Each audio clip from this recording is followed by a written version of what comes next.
I'm grateful that you made time to join us this morning. We are coming to you live from our studios here in Kukum, also streaming live on DSTV and GoTV and around the world via myjoyonline.com. The details now. Flag bearer of the opposition NDC, John Dramani Mahama, says his government will not grant mining concessions and forest reserves if he wins the 2024 elections. He believes this will help protect the country's forest reserves.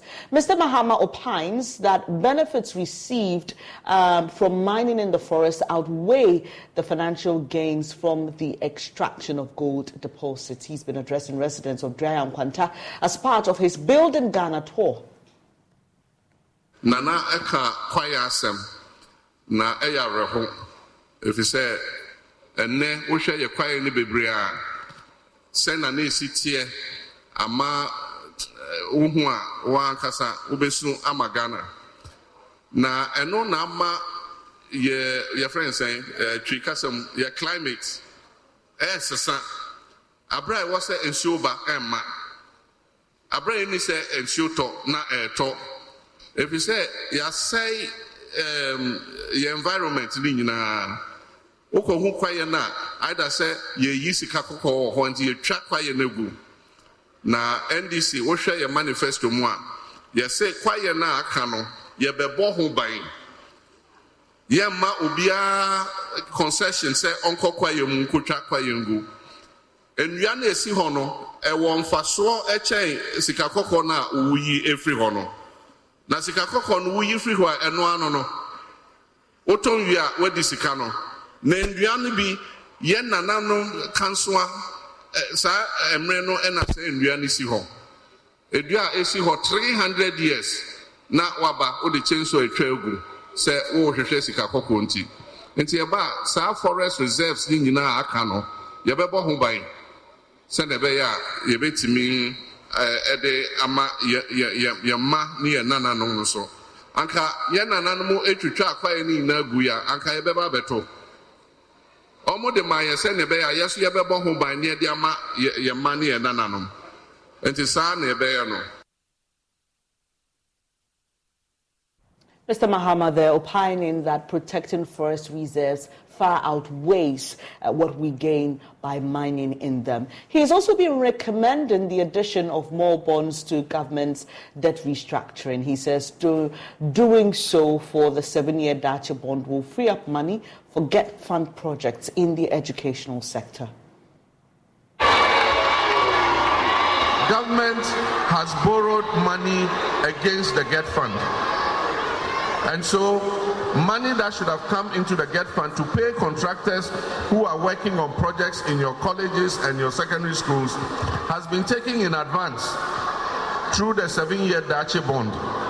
Dacha Trust PLC is a special purpose vehicle incorporated as a public limited liability company to, among others, issue debt securities for the purpose of financing the construction of educational infrastructure and refinancing the GET Fund debts. So currently the GET Fund has no money to pay contractors who are working on projects in your schools. The Building Ghana tour, which seeks concerns of various groupings, have made stops in some educational institutions. Key among issues raised by students and staff is inadequate infrastructure. When you have a good look at the school, it's a very nice environment, but due to lack of infrastructure, the men do go to Mehame to lodge. So as you come today, students of St. Joseph College of Education is asking that you come to our aid, help complete this multi-purpose building. In response, the former president points to the government's indebtedness to contractors on these projects as reason for the stalled projects. The NDC flag bearer prefers solution. And so what we're saying is that the Dacha bond should be added to the debt restructuring to free up the money to come into the GET Fund again so that we can build hostels for you, we can build classrooms for you, we can build dining halls for you, we can build administration blocks for you and put the infrastructure in place so that you can have a good learning experience in this college.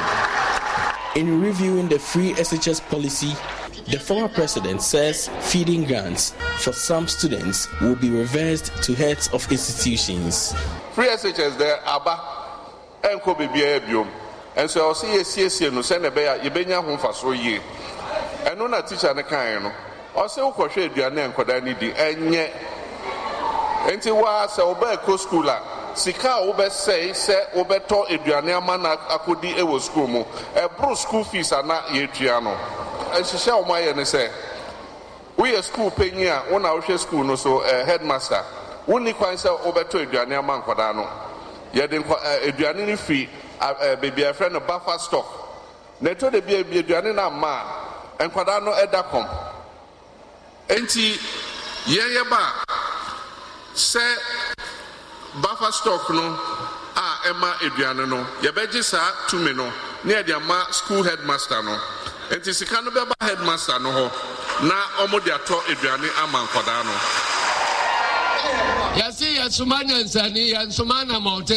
Meanwhile, the chairman of the National Democratic Congress, Johnson Esiedun Ketia, is entreating the electorate to consider the track record of candidates who put themselves up for election.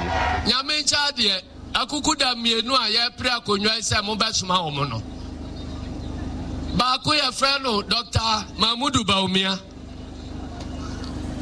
Ena Bakoso, your friend, President John Dramani Mahama. Woman,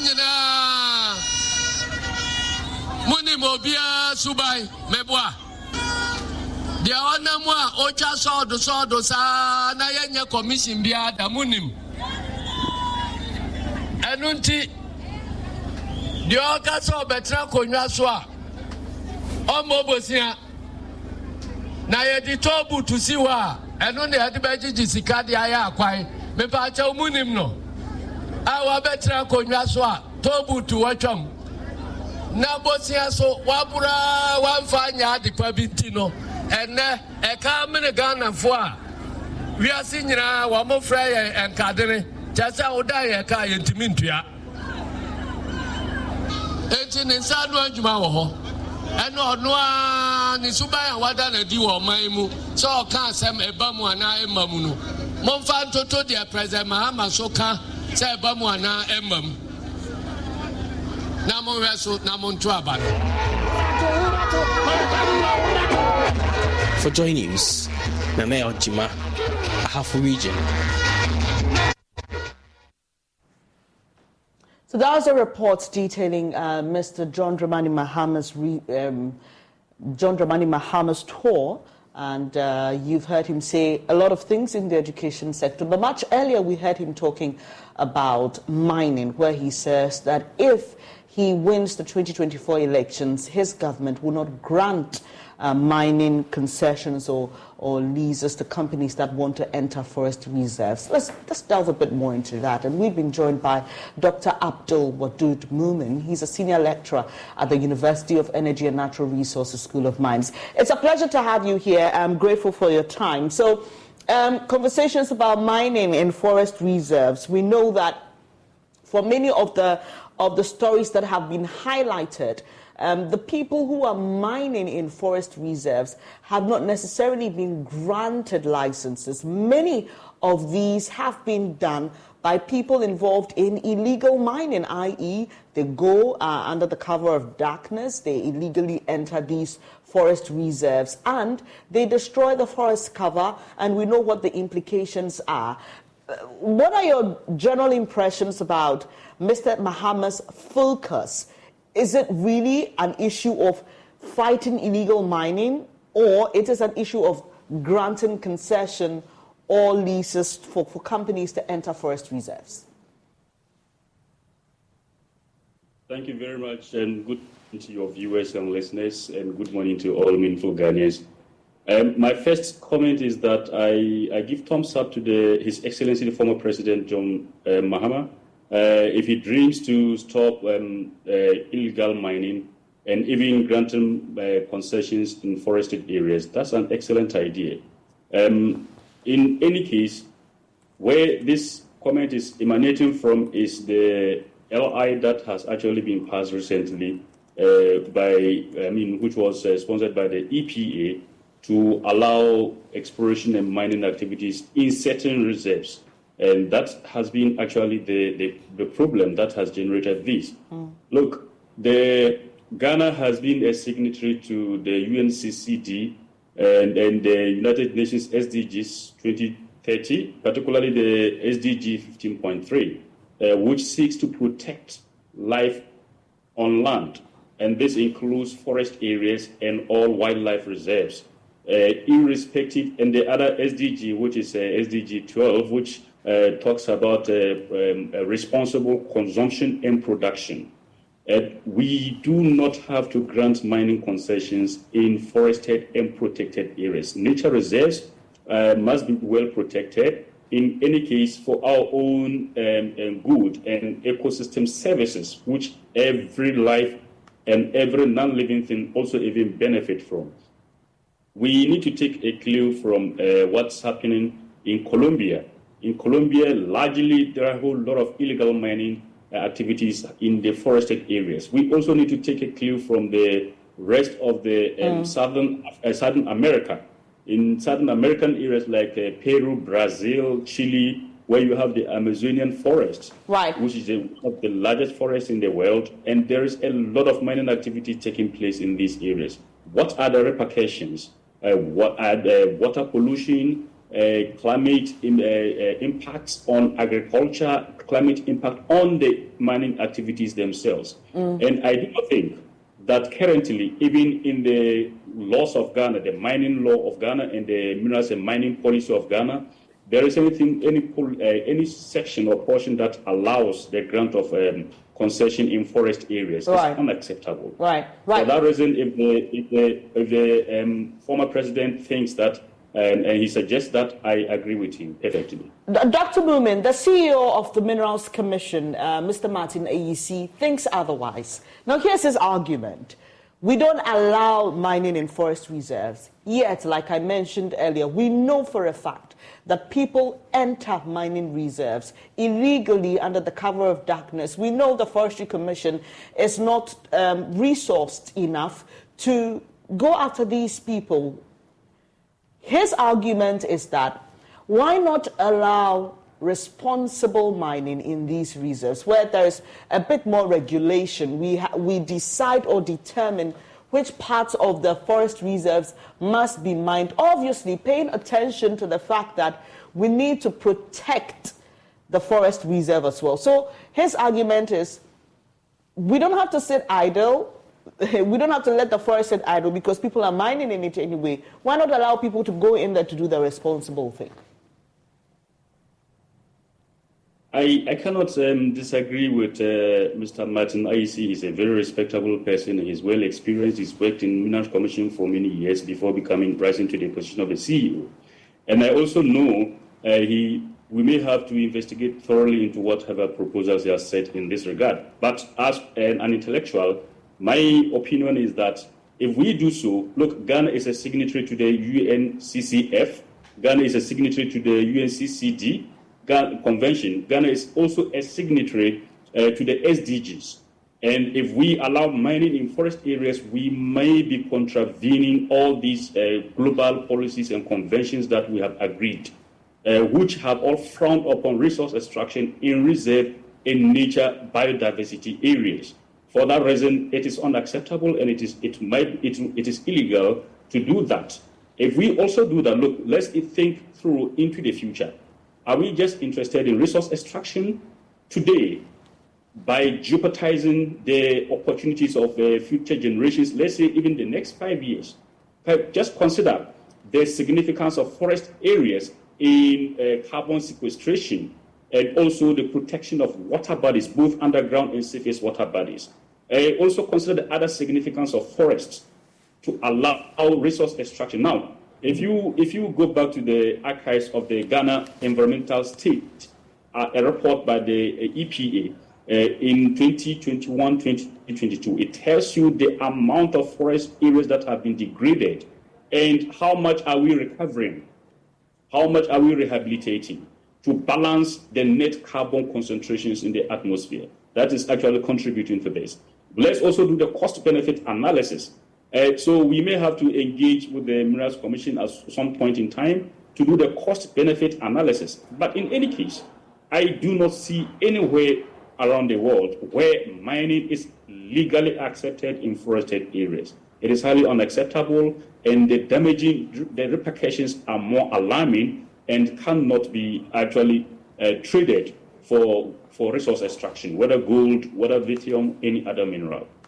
Dr. Moomin, but it's happening anyway in places, in forest reserves like Apam, Prama, Subin Shelter Belt, the Oda River Forest, in the Ashanti region. We know there's mining going on. So whether or not people are granted access to legally, according to the CEO of the Minerals Commission, responsibly mine in these areas, there's still mining going on. So we are still losing anyway. So what's the point here, really? That's why my initial question was, should the focus be about whether we are going to allow people to responsibly mine in these areas, or our focus should be on how to realistically deal with those who are entering the forest reserves anyway, illegally, and still causing the harm that we don't want to be caused?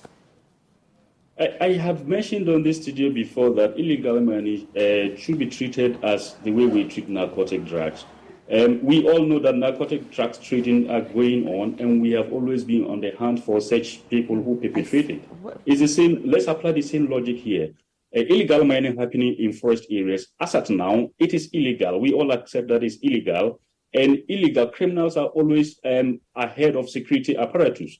So yes, and I know the Minerals Commission even has set up its own monitoring rooms, trying to fetch out all these areas that illegal miners are in the forest areas.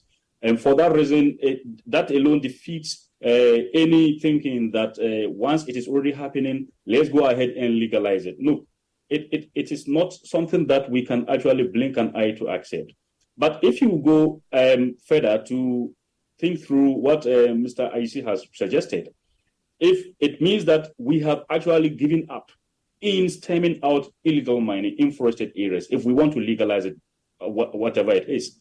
But I still stand on the point that, look, we have to do the cost-benefit analysis before we proceed. The fact that we are fighting and we are not winning the fight, we are not able to stem them out, what amount of benefit is that going to entail if we illegalize it? Look, I remember 3 weeks ago, I made a proposal to the U.S. Embassy at a tech camp we held in Takoradi that one of the ways I think that we could help to forestall illegal mining, not necessarily in forested areas, is to introduce and educate miners, particularly the small-scale miners, on carbon trading.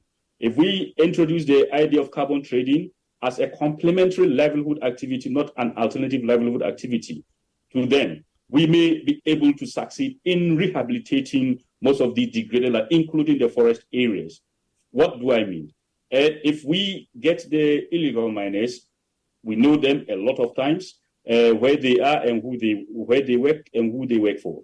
If we could strike a balance, educate them on the benefits that come after engaging in carbon trading, that is engaging in agroforestry.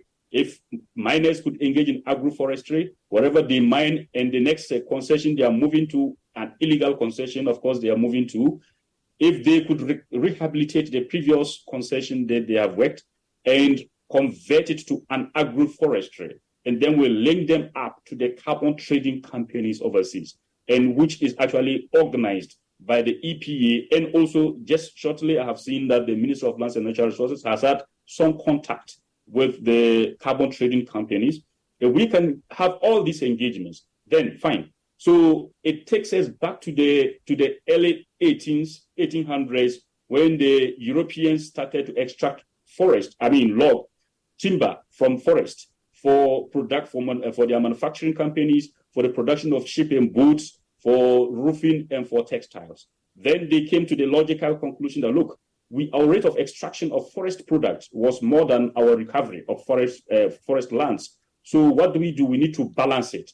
So to balance it means that we need to assess the carrying capacity of each of these forests assess the cost-benefit analysis of that, and our rate of afforestation should be more than the rate at which we harvest forest lands for timber, for log, and for whatever other purpose. If we, given our current circumstances, can implement this and let illegal miners accept and come to know the fact that, look, there is another avenue to even earn more dollars than just the mineral commodity.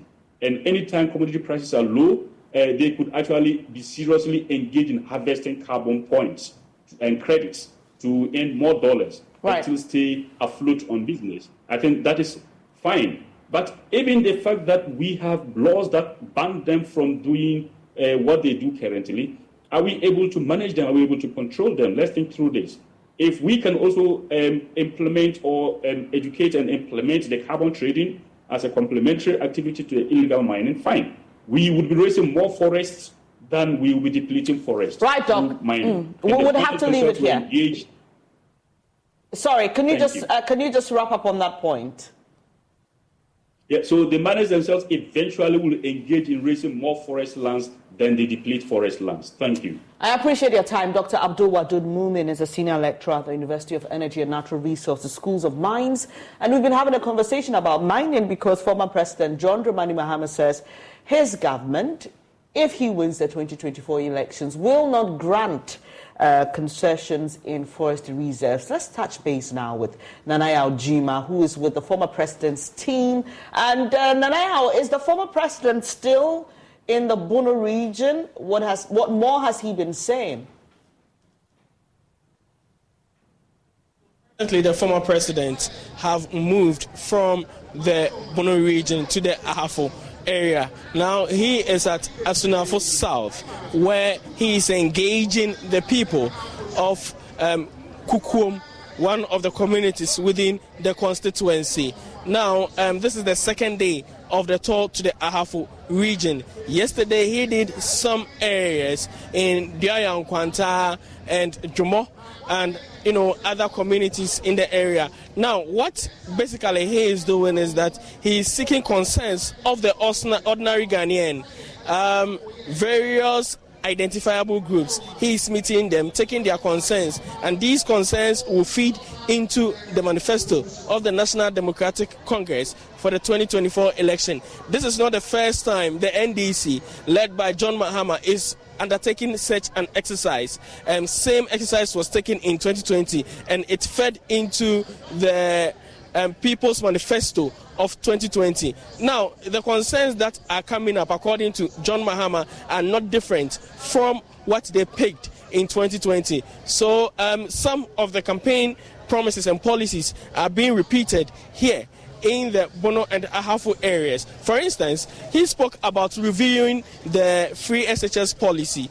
He says that it is one of the very good policies under Nana Addo Dankwa Akufo-Addo, and it will be proper that if the NDC comes into power, the policy is maintained, but a review. For instance, he believes that the feeding grant of the school, the free SHS is granted or awarded to is in the hands of the head teachers of these schools so that they can better manage the feeding of these students. According to him, what obtains presently is not in the interest of the students, that the national buffer stock is now providing the feeding for these students, and there have been a lot of identified challenges with this system. So when he is voted to return to power, he will make sure that these funds are given to the head teachers of the various schools to ensure that these students get feeding always. He's also been promising to ensure that he gets a lean government. He forms a lean government so that the money that is saved from this lean government will go into the payment of allowances for assembly members. A number of policies are being repeated on this trip. On health, he believes that when his government should come to power, there is the need to make sure that the various infrastructure that was started in his term, that's before he was voted out, he continued these infrastructure, ensure that they are completed and opened for use by the Ghanaian public. Now, what is coming up new is the 24-hour economy. What he is saying is that he wants to ensure that the country gets to run 24 hours, and what he is going to do to help these various companies who sign up for the 24-hour economy policy is that there will be some tax relief for these people. Also, the electricity bills these companies get to pay at the evenings when they are working will be reduced for these. So there are lots of policies that are coming up. So that's my colleague Nanaya Juma joining us from the Ahafo region. He's with Team Mahama as they tour parts of the country. He's just been giving us a brief of what the former president has been saying in these various meetings. Away from that, Information Minister Kojo Nkrumah has described the reaction of minority MPs to the 2024 budget as useless and empty. Minority Leader Dr. Casey Alato-Forson told JoyNews the budget presented last week offers no hope to the suffering Ghanaian public. Government has also been assuring there will be no overspending in 2024, which is an election year. Parliamentary Affairs correspondent Kweku Asante has more in this report from the first day of the 2024 post-budget debate. The 2024 budget debate has now started in earnest, with MPs from both sides going neck and neck with each other. In fact, today on the floor, MPs were literally at the throats of each other, with Kojo Nkrumah starting the debate and criticizing the minority for describing this budget as useless and empty. First objective of any sound economic policy or economic program at this time should be to bring back stability. Mr. Speaker, if you look at this program, pages 1 to 164, as I mentioned, where you find the full outline of the economic program, you'll find that the objective number one is stability. To bring the cost of living down to a level that our fellow compatriots in this country can accommodate. Inflation sitting somewhere around the 50s, brought down or being brought down this year currently to about 32%. And the forecast is that in the 2024 financial year to bring inflation further down to 15%. Mr. Speaker, if anybody says that an economic program like this is useless or is empty, that cannot be true. We also heard from acting ranking member on the Finance Committee, Isaac Adongo, who actually went back on last year's comparison between Vice President Dr. Mahmoud Bawumia and Harry Maguire of Manchester United. You may be wondering why the footballer is up on the floor of Parliament on this debate. Listen. Taking an additional amount of 279 billion from the poor people in Ghana. You still remember e-levy. They said e-levy was going to be the Akobank of the world. Now where have you reached? Mr. Speaker, you remember that last year I was very quick to compare my big brother, Dr. Mahmoud Bawumia, to Harry Maguire. Mr. Speaker, I now apologize to Harry Maguire. Mr. Honorable Chairman, sir, you got very angry when I used your defender as an example. Today, Maguire has turned the corner, is a transformational footballer. Harry Maguire is now scoring goals for Manchester United. Mr. Speaker, Harry Maguire is now a key player for Manchester United. As for our Maguire, he is now roaming at the IMF with a cup in hand. With a cup in hand. As for our Maguire, the economic Maguire now was able to get pensioners to leave their homes and come and parade in the streets. Deputy Finance Minister Binause Asare has been assuring that government will not overspend in 2024 and derail the progress the economy has made so far. Mr. Speaker, when you come to our expenditure, in the past, like I said earlier, governments have used election year as auctioning periods, engaging in all kinds of projects to win votes. But this government is committing itself to strong fiscal consolidation and efficient management of existing commitments in order not to derail the hard-won stability that we are witnessing. Mr. Speaker, as part of this commitment, government is not initiating new commercial loan-funded projects. And so when you check Appendix 10C, where we usually have commercial loan-funded projects, that place is blank. This tells you government is really committed to living within its means. But the minority are not enthused about that assurance and says it will be taken with a pinch of salt. John Jinapo is ranking member on the Mines and Energy Committee.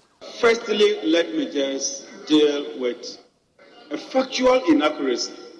Because in this chamber, I do know that, Mr. Speaker, you encourage a lot of intellectual debate based on facts. You can have your different opinion, but you cannot have different sets of facts. Madam Deputy Speaker, Madam Deputy Minister, you said that you have a track record in election year expenditure.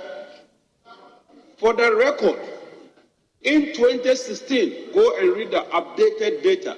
The deficit was about 6%. 2020, under your regime, election year, your deficit was a whopping 17%. Wow. It has never happened, Mr. Speaker.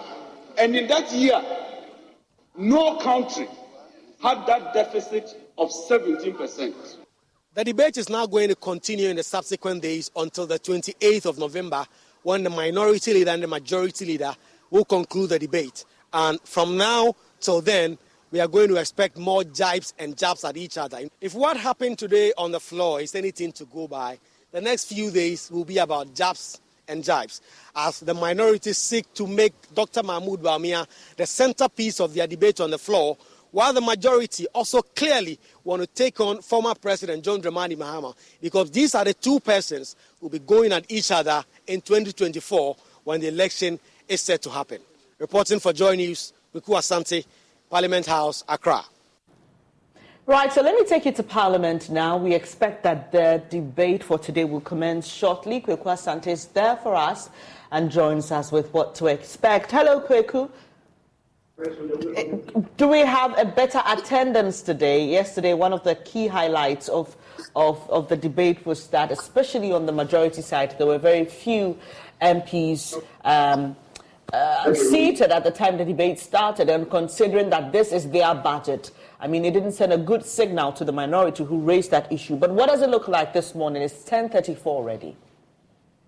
Well, Ben, is the proceeding for today actually just started. The Speaker of Parliament just walked in, and today's attendance is nothing to write home about. I just left the chamber, and there's a screen that I'm just looking at now. There are not up to 15 members of Parliament on both sides of the House who are currently in the House. The Speaker of Parliament just said a prayers, and the bells have been tolling, inviting MPs to come to the floor for business to be done. As we speak, there are not up to 15 members of Parliament on both the minority and the majority sides on the floor. In fact, at the time I was leaving the chamber for this call, it was just the leaders that were seated on the front benches and a few other MPs sitting behind them. The attendance is completely nothing to write home about this morning, and the expectation is that in the coming minutes or in the coming hours, MPs will come to the floor. If you look at the car park, it appears there are MPs who are within the precincts of Parliament, but MPs are not on the chamber. So the question is, where are they? But now they are correcting votes and proceedings after they've said the prayer. And we expect that in the next few minutes, when day 2 of the budget is expected to continue, MPs will come to the floor for business to be done. And Kweku, do we expect it to take the same format as it did yesterday, where individuals were given a certain number of minutes to make a case either for or against the debate or sections of the debate? Is it still going to be that same format?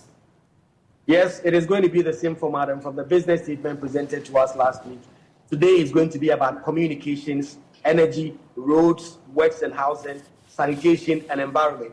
These are the key areas that are going to be debated today on the floor, and the respective ranking members and the chairpersons of these committees in the House, as well as the ministers, if they are on the floor to debate this, will go into the specifics of this. As we have been made to understand, the ranking members and committee chairpersons will have 15 and 20 minutes to debate, and then all other MPs will have 10 minutes. But these key sectors will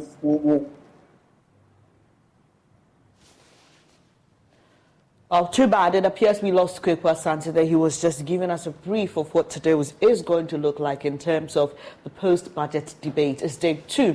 And we'll try and work that line and get the concluding part of his submission, and then also stay in Parliament for you and bring you the highlights of today's debate. Away from that, the death toll in the ethnic clashes at Adele Chala and Chode communities in the Oti region has risen to 8.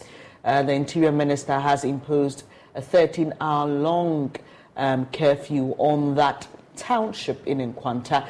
He's also banned the carrying of arms and ammunition. Residents have fled the community. They fear reprisals. Speaking to JoyNews, Oti Regional Minister Joshua Makubu said it's uncertain when the curfew will end. One was to increase the number of men in town, and then the second one was the imposition of the curfew. As I speak to you now, some men have come from the Bota region, the Greater Accra region, and others are on their way coming. So some of them arrived in town before the imposition of the curfew. And I confirmed from my regional police commander, who is currently in Nkwanta, and so they have enough men to deploy into town to enforce the curfew. What's the update on the number of fatalities tonight? Yeah, so when we spoke in the afternoon, the number was 6. But this afternoon, the evening, my police commander, after they had gone around to convey their bodies, said the number stands at 8 bodies. The way in Nkwanta is, and then the settlement among these people, if, for instance, today people are using the Bonache route to Nyambo, Abewanko, and other things, it's among their people, and it will be easy. If the other people are using the route towards Chelsea and that they are say content to KKB, is among their people, and that should be easy for them. So far, we have not had any request of anybody asking for escorts to leave town. It's only in situations where some people are found in some part of Nkwanta country and they thought they were not safe. They reach out to either the police or the research, and then we ensure that they were evacuated from that place to where they felt safe.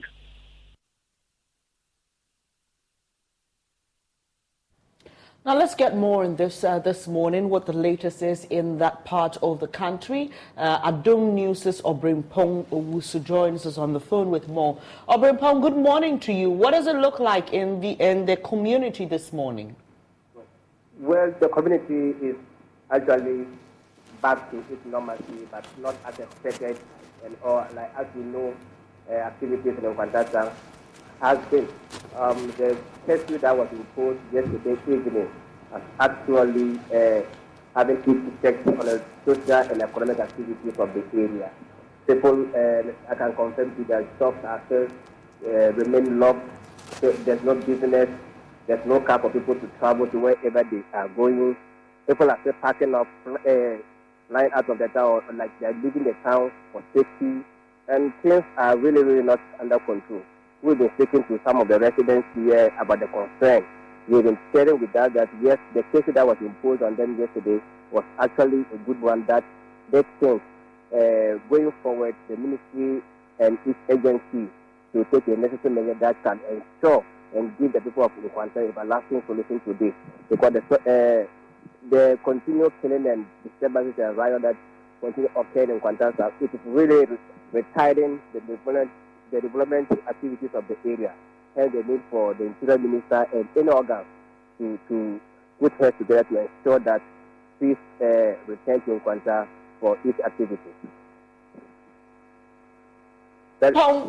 Just for those who are not familiar with what led to all of this, can you just finish us with the details? What do we know to be the cause of these clashes that led to the deaths?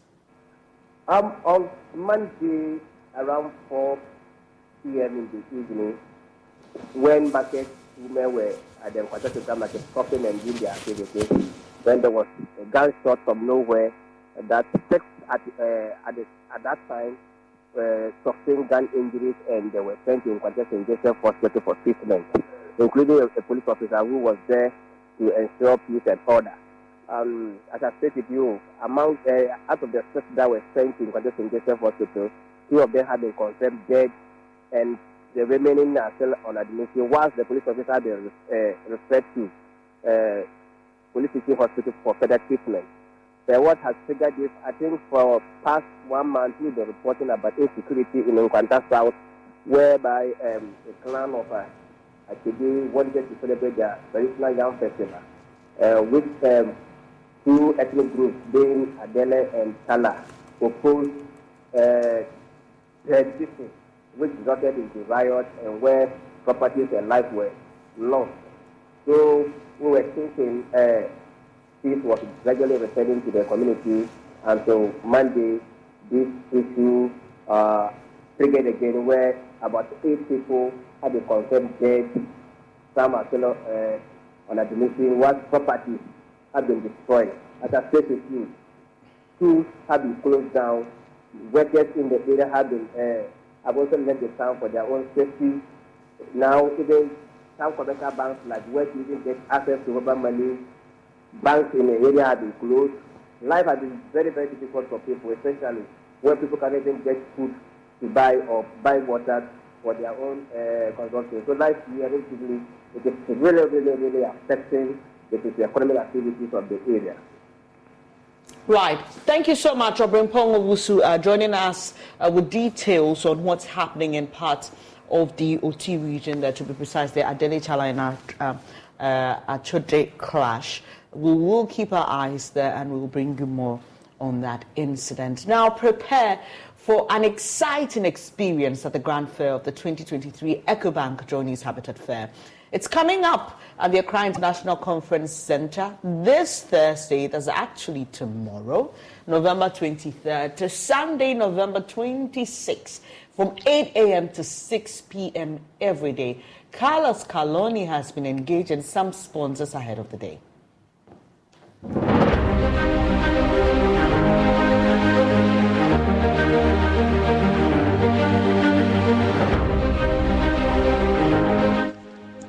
Apollonia City is not just an estate, it's a world-class city spanning 12 years and 5 countries on the African continent, boasting over 30,000 acres of development. In Ghana, its premium city sits on a 2,535 acres with about 4 residential properties and counting.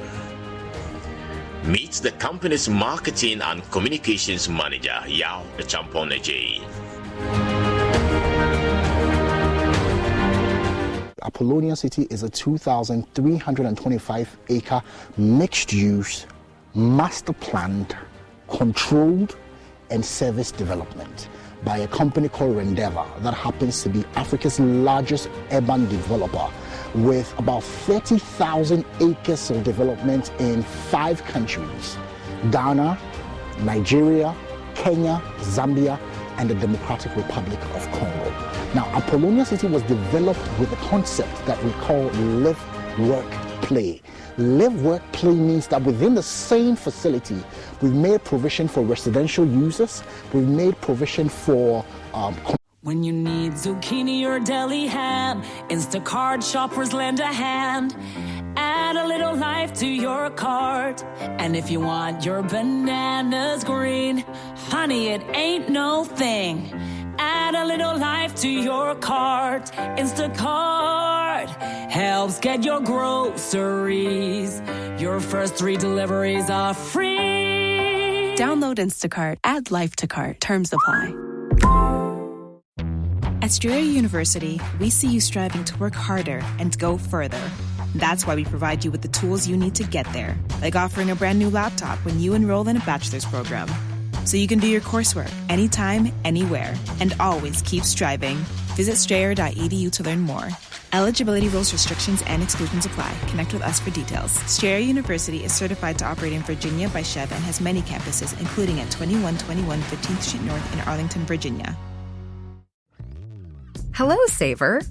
Whether you're saving for that trip to the tropics or saving for an emergency, now is the time to take advantage of Wells Fargo's savings options. Wells Fargo offers savings accounts that can help you save towards your goals.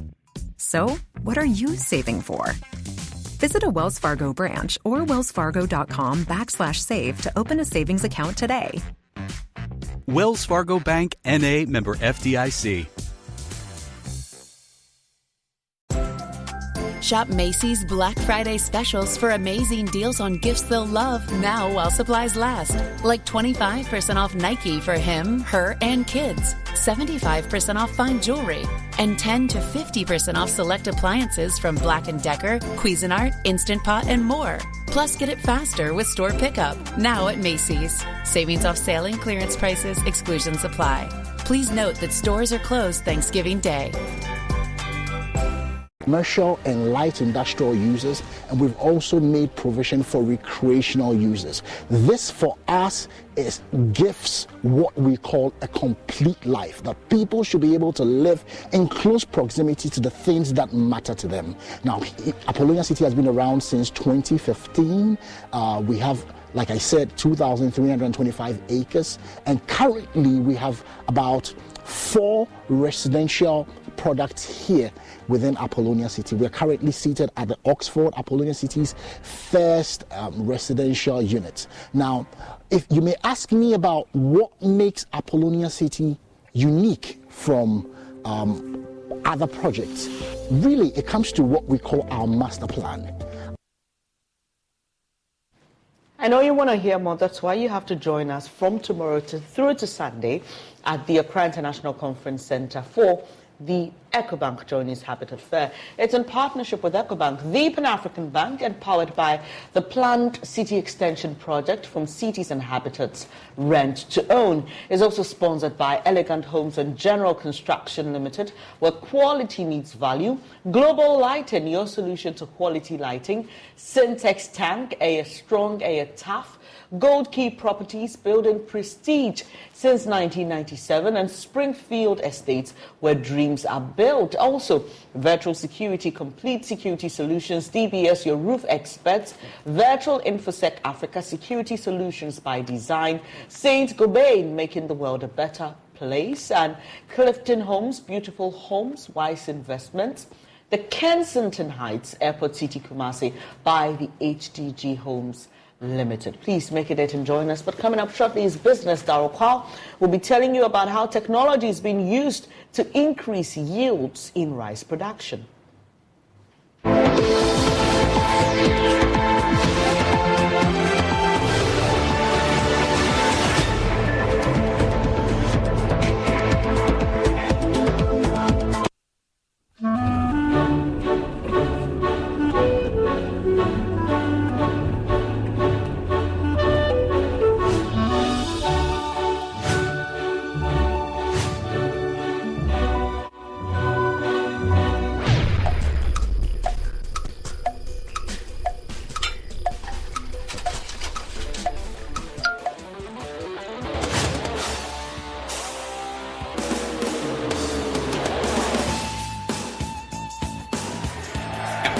It's incredible! Bang on target!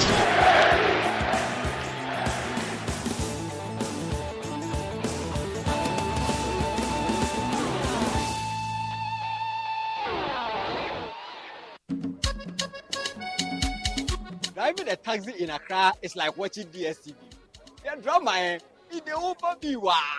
Last time, my passenger cried in my car, sir. Hey, she be pushing her, papa. DSTV there, it go over you. Another one. Magnifique. My child gets so many gifts, and that definitely includes the best of Christmas cartoons. Plus, it keeps her occupied whilst I get things done. We watch the Premier League on Super Sports like we are in a stadium.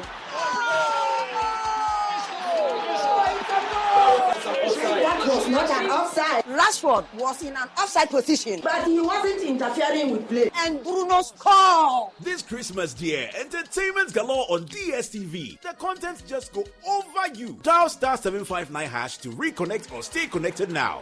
And it's been given.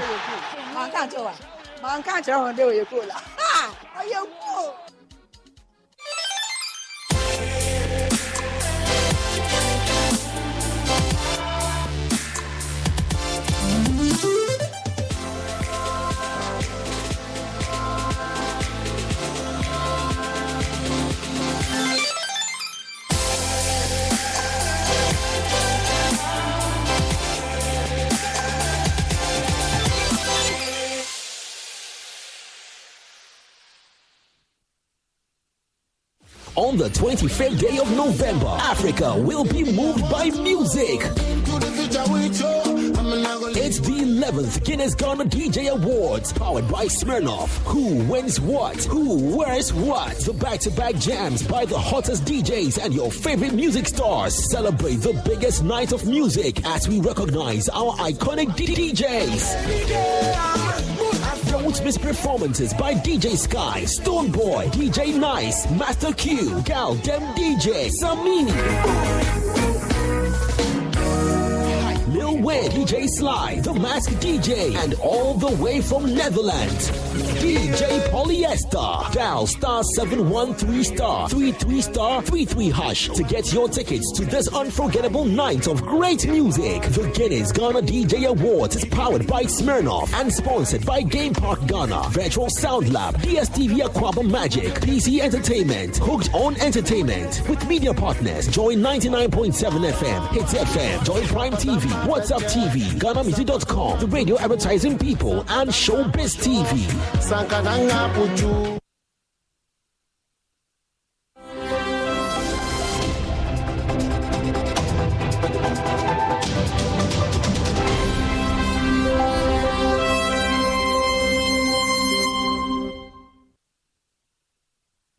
Hi, good morning. Welcome to Business. My name is Darryl Kwao. Researchers at the Soil Research Institute of the Council for Scientific and Industrial Research have commenced an upscale of agricultural technology to transform Ghana's rice production system. Under the Transforming Agri-Food Systems in West and Central Africa project, the scientists are introducing farmers to diverse options in rice-based systems with fish, vegetables, and legumes on farmlands.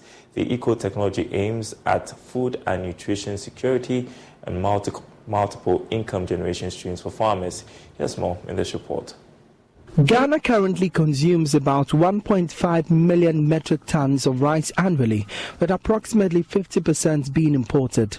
This pushes rice to become the second major staple of the country, providing incomes for smallholder farmers. With increasing demand for the staple crop, the government and researchers suggested the introduction of mineral fertilizer, but has since degraded the country's soil quality. To mitigate the negative impact of mineral fertilizer applications on the environment, scientists at the Soil Research Institute are integrating nature-based solutions for diversifying rice-based systems. Dr. Emmanuel Dugan is research scientist at the Soil Research Institute. Trying to, transform a normal agri-food production system. And it's in West and Central Africa. And here in Ghana, we choose rice because we already know that crops like maize, which is a major staple food, we already have a system, mixed cropping system, and so on and so forth. But rice, even though now it has achieved the major staple level, we usually cropped it as sow rice. I mean, it's only rice field. We don't mix any other crop, but we want to change the status quo. The project would test potential diversification alternatives in rice-based systems with either fish, vegetables, or legumes, and evaluate the agronomic and economic performance of the systems. Dr. Ephraim Sechianen is a lead for the project. So basically, Africa Rice is providing sponsorship to the Soil Research Institute to diversify our rice systems, because we've realized that rice is a key staple in our food systems in Ghana. And if we want to sustain its production, then we have to see how we could employ nature-based solutions in the rice-based system. So under this project, we are integrating rice and fish, so rice and tilapia on the same field. So it's not like you have a separate rice field and then a separate fish pond. It's on the same field, and then rice and catfish. And also we want to integrate rice and vegetables and rice and legumes to enhance food security and also nutrition security. Now, businesses have been encouraged to make investments in their communities through corporate social responsibilities. This, some observers say, will complement government's effort to develop the country. Speaking to Joy Business after the Sustainability and Social Investment Awards in Accra, Chairman of the awarding board, Professor Douglas Boateng, said the companies must be recognized for making positive impacts in their host communities. Corporate social responsibility has been a major source of companies to help communities they operate in. By practicing corporate social responsibility, also called corporate citizenship, companies can be conscious of the kind of impact they are having on all aspects of society, including economic, social, and environmental. This year's event rewarded companies in all sectors of the economy. Professor Douglas Boateng is the chairman of the board of the Sustainability and Social Investment Awards. We're making a real impact. It was not just talk. They were following their talk with actions. And this is what we need in society. We have a tendency to talk a lot in our society, but we now need people that are implementers, that are actioning their talk. And this Sustainability Awards is basically to acknowledge those that are making an impact, not just within their small community, but across the country. And the companies that have been honored. Akosua Menu is the Deputy CEO of the National Youth Authority. She represented Samira Baumia as the special guest. Building a sustainable future for all serves as a poignant reminder of the pivotal role our economy plays in shaping the destiny of our nation. The theme also explores the dynamic interplay between economic growth and environmental responsibility, emphasizing the imperative of ensuring that our prosperity is intricately woven with sustainability for the benefit of all Ghanaians. As we applaud the endeavors of those being honored today, it is crucial to acknowledge the profound impact that corporations, both large and small, have on the achievement of the United Nations Sustainable Development Goals. And that's it for the segment. The news returns after the break.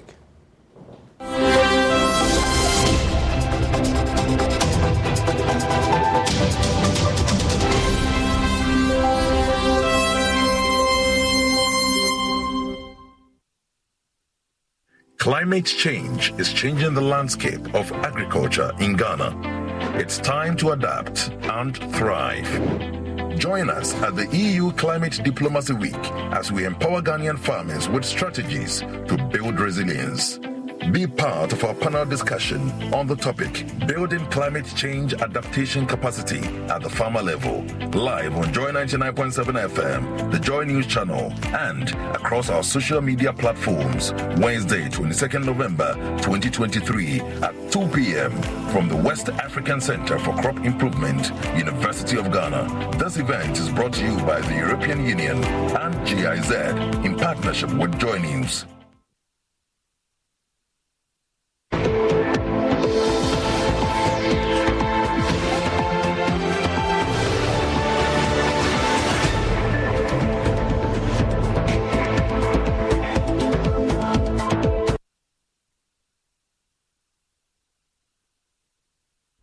Thank you so much for your company on this edition of News Desk. With me, Bernice Abubedu Lansa, our top story flag bearer of the opposition NDC. John Dramani Mahama says his government will not grant mining concessions in forest reserves if he wins the 2024 elections. There's more news when you log on to myjoyonline.com.